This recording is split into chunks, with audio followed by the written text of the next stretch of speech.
अस्सलामु अलैकुम वरहमतुल्लाहि वबरकातुहू। एक छोटा सा अमल और 3 दिन में शौहर बोतल में यानी कब्ज़े में। एक छोटा सा अमल है जिसको करने वाले अगर करेंगे तो 3 दिन में या ज़्यादा से ज़्यादा 7 दिन में अपने शौहर को अपने कब्ज़े में कर लेंगे। वो अमल क्या है? मोहब्बत का आसान तरीन अमल, 3 दिन का अमल। बीवी, खाविंद या कोई भी अजीज़ रिश्तेदार, बहन भाई नाराज़ हैं तो ये अमल ज़रूर करें।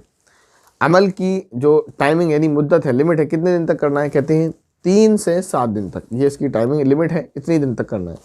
अमल का तरीक़ा क्या है, किस वक्त करना है? अमल का वक्त है मगरिब के बाद, आपको मगरिब के बाद ही अमल करना है। टाइम लिमिट इसकी 3 से 7 दिन, इसमें काम हो जाएगा। और इसका जो वक्त है वो है मगरिब के बाद। और इसका जो टाइमिंग है, कितनी देर तक आपको पढ़ना है, या यूँ कह लें आप कितनी मरतबा आपको पढ़ना है, तो 100 मरतबा आपको पढ़ना है। यानी हर नमाज के बाद हर मगरिब के बाद, रोज़ाना हर मगरिब के बाद 3 से 7 दिन तक आपको ये अमल करना है। हर मगरिब के बाद 100 मरतबा। और उसका फ़ायदा क्या है? अच्छा, उसमें एक तरीक़ा क्या, अमल करते वक्त मतलूब यानी जिसको आप चाहते हैं, चाहे वो खाविंद हो या शौहर हो या भाई या बहन हो, जो भी है, तो मतलूब की तस्वीर सामने रख लें। जब ये अमल करने लगें आप तो तस्वीर को सामने रखें और सामने रखकर अलग कमरे में ये अमल करें, वहाँ आपको कोई देखना ना हो। कहते हैं अगर तस्वीर नहीं है तो आंखें बंद करके पुख्ता अमल करें, यानी उसको सोच लें, अपने जहन में बिठा लें और तस्वीर पर अमल मुकम्मल होने पर फूंक मारें। यानी अगर आपके पास तस्वीर है तो उस तस्वीर को देखते रहें, आप अमल करते रहें और यह अमल करने के बाद जो वो बताएंगे उस पर फूंक दें। अगर तस्वीर नहीं है तो आंखें बंद कर लें और ख्याल करें, उस बंदे की तस्वीर अपने जहन में बिठा लें और फिर जब वो अमल हो जाए तो फिर उसी सिमत में, जिस सिमत में आपको उसकी तस्वीर का अक्स नज़र आ रहा है, उस सिमत में फूंक मार दें। कहते हैं अगर ये अमल कर लेंगे आप तो 3 से 7 दिन में आपके भाई बहन, खाविंद, शौहर यानी बीवी, खाविंद, जो भी आप चाहते हैं कि वो आपसे नाराज़ हैं, आप उनको मना लें, तो आप उनको मना पाएंगे। और वो अमल क्या है? अमल सुने आप, अमल सुनेंगे आप, मज़ा आ जाएगा। अमल है सुई जागी हरी हरी सुहा। क्या मतलब, क्या ड्रामे हैं, लोग अमल बता रहे हैं, ये अल्फाज हैं, पता नहीं क्या है, मुझे तो ये नहीं पता ये अल्फाज हैं क्या और किस ज़ुबान के हैं। एक तरफ सुई जागी, सोई होता, चलें सोई मान लेते हैं, तो ये सोई जागी और हरी लाल पीली क्या है? अवाम को ऐसे गुमराह किया जा रहा है। और मज़ीद ये कि मैं आपको स्क्रीनशॉट भी दिखाऊंगा, ये नहीं कि लोग कहने लगें कि साहब ये बनाया हुआ है। ये जनाब मुसलमान भी हैं ये बताने वाले। लोगों की जो है अक़लों पर हैरत आती है कि लोग इस तरह के वज़ाइफ बता रहे हैं कि इन्हें शायद बताने वाले को ख़ुद नहीं मालूम है कि इस जो मैं बता रहा हूँ अल्फाज, इन अल्फाज की हैसियत क्या है, ये अल्फाज किस दर्जे में हैं।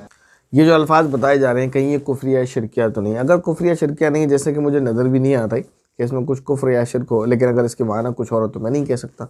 या कम से कम लग़्व और बिल्कुल बकवासात आप किसी को रटा रहे हैं, बेचारा 100 मरतबा मगरिब की नमाज के बाद ये बकवास बकेगा। इससे बढ़िया होता है कि उसको आपके पास कुछ भी नहीं है, आप कुछ भी कह देते, उससे कह देते सुभान अल्लाह पढ़ ले, अल्हम्दुलिल्लाह पढ़ ले, सूरह फातिहा पढ़ ले, सूरह इखलास पढ़ ले। जब आपके पास कुछ भी नहीं था, खाली डोल था, बिल्कुल डब्बा हैं आप खाली, तो आप कोई अच्छे से कलिमात उसको बता देते बेचारे को कि वो उसको पढ़ता रहता है, कम से कम इस लग़वियात से तो बचता। अब ये होगा आप ये बकवास होते उससे बता रहे हैं, वो इसको करेगा और कल खुदा न करे कोई उसे शिरकिया कलिमात बताने लगेगा, वो भी करने लगेगा, क्योंकि उसको इसका ख्याल ही नहीं। और ये चीज़ मैं ना बताता, लेकिन अगर आप इस पेज पर जाकर देखेंगे तो लाखों लोग इसको देखने वाले, इसको मानने वाले हैं। काफ़ी सारे इसमें कमेंट्स थे, लोग इससे इजाज़त ले रहे हैं। तो समझ नहीं आता लोग ऐसा क्यों कर रहे हैं कि अपनी दुनिया, वो एक शेर बार बार मुझे याद आता है ऐसी ऐसी जगहों पर कि हम तो डूबे हैं सनम, तुम्हें भी ले डूबेंगे। कि हमारे पास तो कुछ है नहीं और बेचारे तुम जो परेशान हाल हो, तुम्हारे पास भी जो दीन की कमी है, तो तुम भी हमारे साथ आ जाओ और एक ही रास्ते पर चल रहे हैं, बाबा इबलीस की तरफ। तो दुनिया को चलना चाहिए बाबा आदम की तरफ अलैहिस्सलाम, लेकिन ये बाबा इबलीस की तरफ चलने लगे हैं। तो इन्हें सोचना चाहिए कि हम क्या कर रहे हैं, क्यों अपनी और दूसरों की आखिरत को तबाह करने में लगे हुए हैं। अगर किसी के पास कुछ भी नहीं है और वो लोगों को थोड़ा सा पागल बनाकर और लोगों का एतमाद जीत कर उनसे पैसे हासिल करना चाहता है, तो उनको कोई ऐसा ही वजीफ़ा बता दे जो कम से कम उनका दीन तो ख़राब ना हो, उनका दीन का बेड़ा तो ना गर्क हो।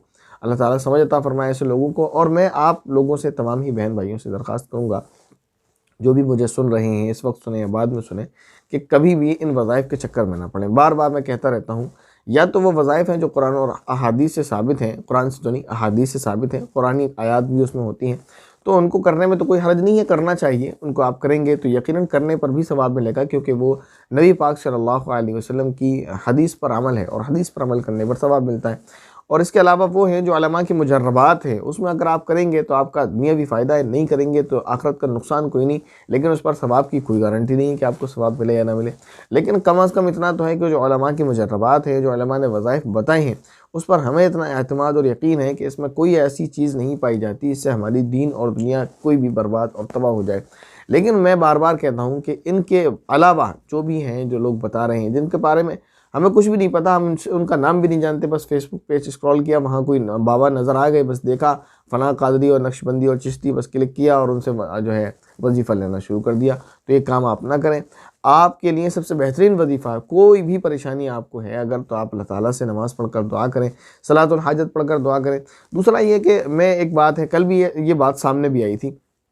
एक ख़ातून है, उन्होंने जो है, कल मैं ऑफिस में जब था तो एक खातून का एक कॉल आया, एडमिन ने बताया कि उनका कहना ये है कि उनके हस्बैंड 5 दिन से उनसे नाराज़ हैं और बात नहीं कर रहे हैं, मतलब फ़ोन पर। मैं भी अपने मायके में हूँ, इससे पहले बात हो रही थी। बहरहाल, तो आप उनके लिए कोई वजीफ़ा बता दें। तो ये देखें, आप वजीफ़ा बता दें, लेकिन हमारी बहनें या इसी तरह शौहर से अगर बीवी नाराज़ हो जाती है तो हमारे वो भाई एक दूसरे को मनाने को राज़ी नहीं होते, एक दूसरे के सामने थोड़ा सा झुक जाने को राज़ी नहीं होते, उसकी बात को एक्सेप्ट करने को, अपनी गलती मानने को तैयार नहीं होते। बस वजीफ़ा बता दिया जाए। कोई भी मर्द दुनिया में किसी भी औरत से इतने नर्म लहजे से बात करने को तैयार है, इसकी कोई इंतहा नहीं, और अपनी बीवी से बात नहीं कर सकता।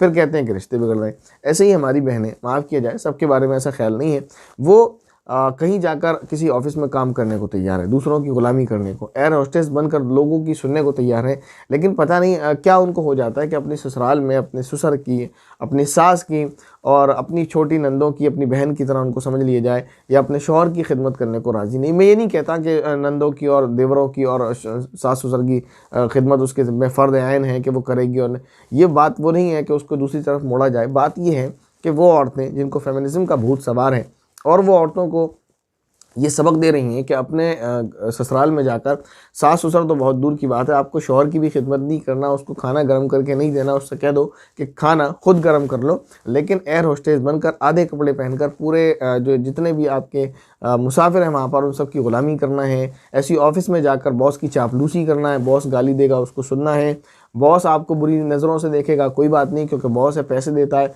शौहर तो शायद आपको खिलाता पिलाता नहीं है। तो ये जहन जो बना दिए हैं इन लोगों ने, इन लोगों से, ये जो आपकी दीन और दुनिया दोनों बर्बाद कर रहे हैं, इनसे दूर रहें। हम तमाम ही बहन भाई अगर हम आपस में एक दूसरे से प्यार और मोहब्बत से बात करें तो कसम खुदा की किसी वजीफ़े की ज़रूरत नहीं पड़ेगी। जब सामने वाला रिश्ते को बना कर रखना चाहता हो और रिश्ते को बिगड़ने से डरता हो, अगर सामने वाला नाराज़ हो जाए तो गलती मेरी भी हो, लेकिन मैं ये चाहता हूँ कि रिश्ता बिगड़े नहीं, बना रहे। तो मैं अगर ज़रा सा झुक जाऊँ और अगर ये रिश्ता बन जाए तो कितना बेहतर है। इसके मुकाबिल कि वो भी अकड़े, मैं भी अकड़ूँ और रिश्ता बिगड़ जाए, फिर मुझे ख्याल आए कि रिश्ता बनना चाहिए, फिर मैं बाबाओं के चक्कर लगाऊँ, फिर बाबा मुझे टोपी पहनाएं, मुझे चूना लगाएं, जैसी कहावतें हैं, तो फिर क्या फ़ायदा, फिर उससे रिश्ते भी नहीं बनते हैं। एक बार जब दिल बिगड़ जाता है तो अगर उसमें बाद में सुलह हो भी जाए तो वो वाकई मोहब्बत नहीं आ सकती। वो पुरानी कहावत है कि जिस तरह कांच टूटा हुआ नहीं जुड़ता, इस तरह टूटी हुई दिल नहीं जुड़ा करते हैं। तो ऐसे ही हम पहले रिश्ते बिगाड़ लेते हैं, फिर जो है बाबाओं के पीछे घूमते फिरते हैं, और बाबा फिर हमें ढंग से लूटते हैं, हमारा इमोशनल ब्लैकमेल करते हैं, और उन्हें मालूम होता है कि बेचारा दुखा हुआ है, ये बेचारी दुखी हुई है अपने ससुराल से, अपने शौहर से, कि उन्होंने इसको छोड़ दिया है, तो अब जैसे चाहो इसको लूटे जाओ। इस तरह के बहुत सारे केसेस मिलते रहते हैं। तो आपस में एक दूसरे से प्यार मोहब्बत से बात करें। अगर सामने वाला कभी नाराज़ हो जाता है और आपको लगता भी है कि आपकी गलती नहीं उसकी है, तो थोड़ी देर के लिए, अब तक उसका गुस्से में है, वो उससे कह दीजिए ठीक है सॉरी मेरी गलती है, मैं आइंदा इस बात का ख्याल रखूँगा या ख्याल रखूँगी। लेकिन अगर आपको लगता है कि हाँ गलती उसी की है, और ये बात उसको एहसास दिलाना ज़रूरी है कि गलती उसी की है, तो जब वो ठंडा हो जाए, जब नॉर्मल हो जाए, तो प्यार से, प्यार मोहब्बत के अंदाज से कि देखें भाई या आपकी बीवी है या हस्बैंड है कि उस वक्त गलती मेरी नहीं थी, मैंने कुछ कहा, आपने कुछ सुन लिया, तो इसमें मेरी गलती नहीं थी, बाकी आपने गलत उसको समझ लिया, इस वजह से ऐसा हो गया। तो प्यार मोहब्बत से भी बात की जा सकती है, लेकिन उस वक्त जो है डंडे लेकर खड़े हो जाते हैं, मानो कि एक दूसरे का सर फोड़ देना है, और फिर उसके बाद पछतावा होता है और हाथ मलते रहते हैं और हाथ में कुछ भी नहीं आता। तो समझदारी से काम लें, बाबाओं से दूर रहें, खुश रहें और अपनी फैमिली को भी खुश रखें। अस्सलामु अलैकुम वरहमतुल्लाहि वबरकातुहू।